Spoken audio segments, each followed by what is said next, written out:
সমন্বয়কদের দিয়ে আপনাকে গণপিটুনি দেওয়া হবে। আপনার বাড়ি কিন্তু গোপালগঞ্জ। এসব কথা বলে জোরপূর্বক 12টি চেকের পাতা স্বাক্ষর করিয়ে নেয় জাদু মিয়া ও তার দল।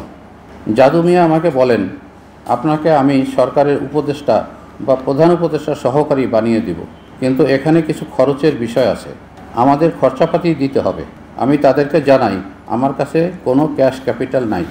ওই সময় তারা আমাকে বলেন ক্যাশ না থাকলে আমি যেন আমার ব্যাংকের চেকের স্বাক্ষর করে দিই, কিন্তু আমি জানাই আমার ব্যাংকেও টাকা নেই। তখন তারা অস্ত্র দেখিয়ে তাদের মধ্যে দুইজন আমার চেয়ারের পেছনে দাঁড়িয়ে বলেন, আপনি বিপদে পড়বেন, এখানে মব সৃষ্টি হবে, আপনার বাড়ি কিন্তু গোপালগঞ্জ।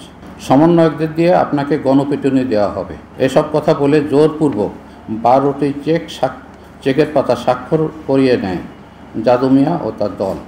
এ সময় ভয়ে ভীত এবং সন্ত্রস্ত হয়ে পড়ি আমি।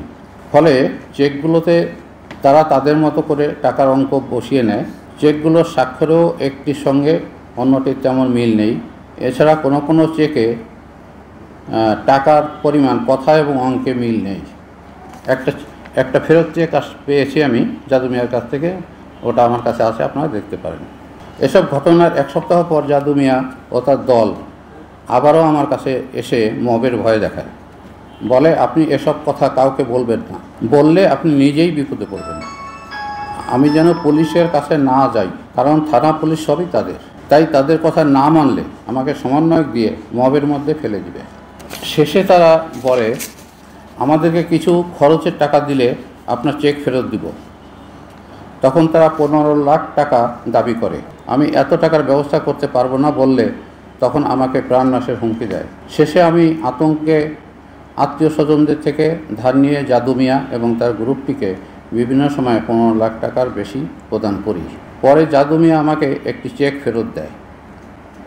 এই 15 লাখ টাকা দেওয়ার পর একটা চেক ফেরত দেয়, সেই চেকটা আমার কাছে আসে, আপনারা দেখতে পারেন। পরবর্তীতে দেশের একটি বেসরকারি টেলিভিশন আমার এই ঘটনা নিয়ে একটি প্রতিবেদন তৈরি করে। ওই টেলিভিশন সাংবাদিকের মাধ্যমে জানতে পারলাম চেকগুলোতে তারা 200 কোটি টাকা বা তারও বেশি পরিমাণ লিখে নিয়েছে। অতীতে জাদু মিয়া চেকগুলোকে সাংবাদিকদের দিবেন বলেও আমাকে হুমকি দিয়েছে। বিনিময়ে 50 লাখ টাকা দাবি করে। আমি টাকা দিতে রাজি না হলে চেকগুলো দিয়ে সংবাদ প্রচার করার কথা বলে। এর কিছুদিন পর থেকে বিভিন্ন মিডিয়ার সাংবাদিকরা আমাকে একের পর এক কল দিতে থাকেন। এতে আমি আরও আতঙ্কিত হতে থাকি। সবশেষে গত 24/8 তারিখে আমি বনানী থানায় একটি সাধারণ ডায়েরি করি, সেটার কপি আছে আমার কাছে।